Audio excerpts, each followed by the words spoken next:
अंग्रेजन बहू और बेचारी भूली सास। माधवी अपने पति रमेश और अपने बेटे अजय के साथ रहा करती थी। अजय का बचपन से एक ही सपना था कि वो अपनी आगे की पढ़ाई यूएसए में पूरी करे और इसीलिए वो यूएसए पढ़ाई करने के लिए चला जाता है।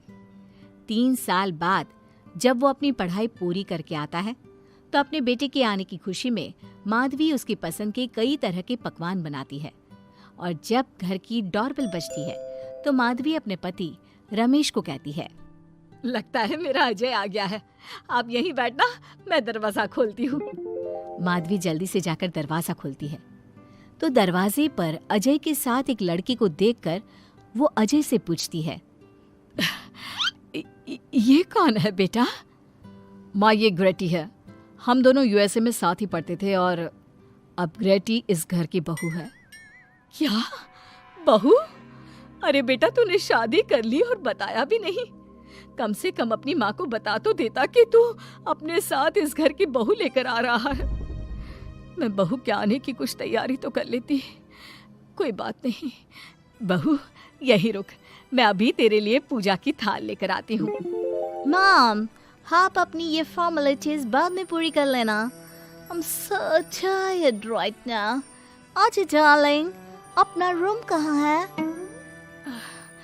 कोई बात नहीं बहू, तुम पहले आराम कर लो, तब तक मैं तुम्हारे लिए चाय बना कर लाती हूँ।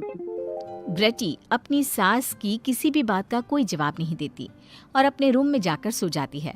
कुछ देर बाद माधवी अपने बहू बेटे के लिए चाय नाश्ता लेकर उनके कमरे में जाती है, जहाँ ग्रेटी अपनी सास से कहती है, हाँ चाय, अजय। क्या हुआ ग्रेटी?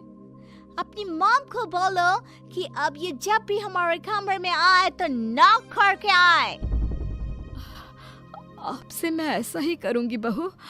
वो तो आज ही तुम दोनों आए हो तो मुझे लगा थक गए होंगे, इसलिए जल्दी जल्दी मैं ऐसे ही चाय नाश्ता लेकर आ गई। वो क्या है ना, अजय जब भी बाहर से आता है तो आते ही चाय मांगता है, बस इसीलिए मैं ना ये चाय यहाँ रख देती हूँ, पी लेना, अदरक वाली चाय है। ये बोलकर माधवी वहाँ से जाने लगती है। तभी ग्रेटी अपनी सास से कहती है, जाते हुए अपनी साथ अपनी ये चाय भी ले जाओ, क्योंकि अजय अब चाय नहीं पीता। हाँ माँ, जब से मैं यूएसए गया हूँ तब से मैंने चाय पीनी छोड़ दी है। अब एक काम करो, हम दोनों के लिए कॉफी ले आओ, मैं सच में बहुत ज्यादा थक गई हूँ। अरे ठीक है, ला देती हूँ। अच्छा बेटा, तुम्हारे मम्मी पापा इंडियन है या फिर वही अंग्रेजी है? मेरे मम्मी पापा इंडियन हैं, पर मैं शुरू से यूएसए में रही हूँ, इसलिए मैं खुद को अंग्रेज़ी मानती हूँ। वैसे अब जल्दी से जाकर मेरे लिए कॉफी लेकर आओ और मेरे बारे में इतना ज्यादा इंक्वायरी करने का जरूरत नहीं है। अरे हाँ हाँ, अभी लाती हूँ। वैसे बहू, मैं तुम्हें ना इंडिया के सारे तौर तरीके सिखा दूंगी। अरे क्या हुआ, तुम्हारी परवरिश अगर यूएसए में हुई है हाँ तो इंडियन ही ना। आपसे ज्ञान नहीं मांगा है, अब कुछ देर के लिए हम दोनों को अकेला छोड़ दो प्लीज, हाथ छोड़ता है। अपनी बहू की बात सुनकर माधवी वहां से चली जाती है। माधवी का उतरा हुआ चेहरा देखकर रमेश माधवी से कहता है, हमने इस नालायक को बाहर पढ़ने के लिए भेजा था और इसने क्या किया, बाहर से अंग्रेजन बहू उठाकर ले आया। माधवी, तुम बहुत भोली हो, पर मैं नहीं, ये लड़की हमारा घर तोड़ देगी, हमसे हमारे अजय को दूर कर देगी। देखा, आते ही कैसे रोब झाड़ रही है, जैसे तुम इस घर की नौकरानी हो। तुम उसको बोलो कि तुम इस घर की मालकिन हो और उसकी सास हो, वो वही करे जो तुम कहोगी।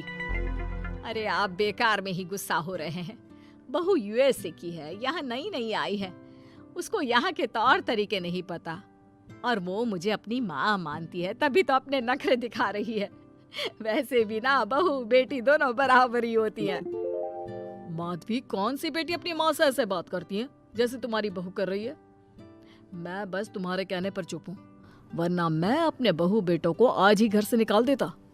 ये कहकर रमेश वहां से चला जाता है। ऐसे ही कुछ दिन बीत जाते हैं और ग्रेटी अपनी बेचारी भोली भाली सास पर अत्याचार करती रहती है।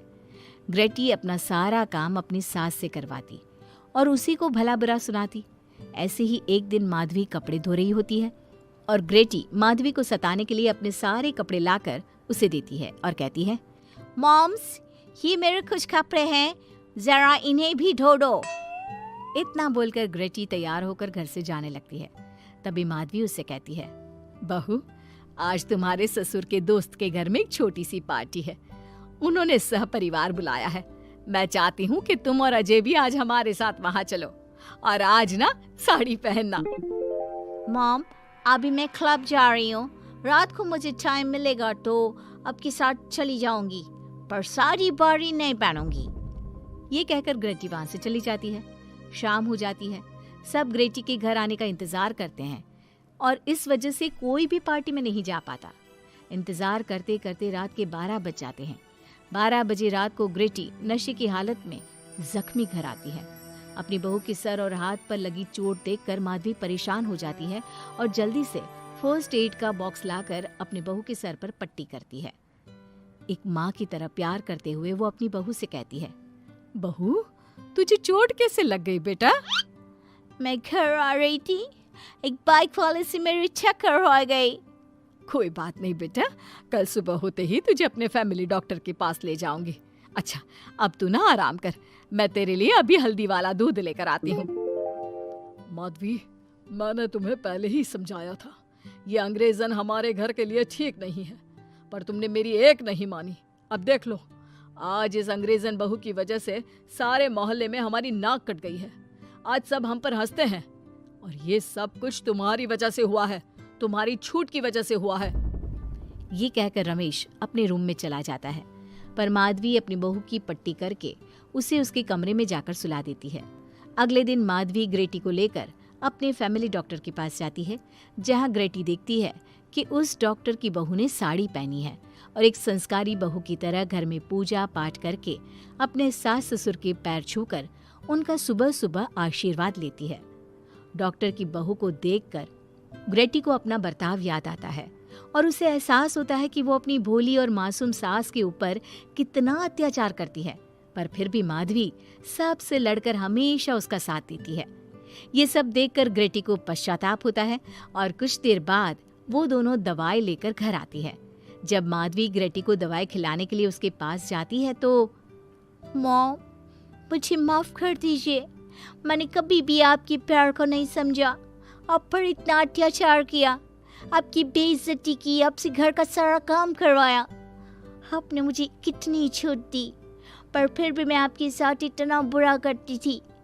और आज जब मैं नशे की हालत में चोट खाकर घर आई तो भी आपने मुझसे कोई सवाल नहीं किया, उल्टा आपने मेरा साथ दिया, मेरी सेवा की। आज जब मैंने डॉक्टर की बहू को देखा घर का काम करते हुए, अपने सास ससुर की सेवा करते हुए, तब जाकर मुझे एहसास हुआ कि मैं कितनी रॉन्ग थी। लेकिन इंडियन होकर भी एक बहू के कर्तव्य से दूर रही और आपके ऊपर अपनी अंग्रेजी का रौब झाड़ती रही। मुझे माफ कर दीजिए सासू माँ। बेटा, अक्सर बच्चों से गलतियां हो जाती है। ऐसे भी सुबह का भूला अगर शाम को घर आ जाए तो उसे भूला नहीं कहते बहू। और मुझे बहुत अच्छा लग रहा है ये देखकर कि मेरी अंग्रेजन बहू कितनी समझदार हो गई है। जिसके बाद माधवी और ग्रेटी एक दूसरे को गले लगा लेती है और उसके बाद से ग्रेटी एक संस्कारी बहू की तरह रहती है और अपनी सास को किसी भी शिकायत का मौका नहीं देती। अपनी सास ससुर की बहुत अच्छे से दिल से सेवा करती है।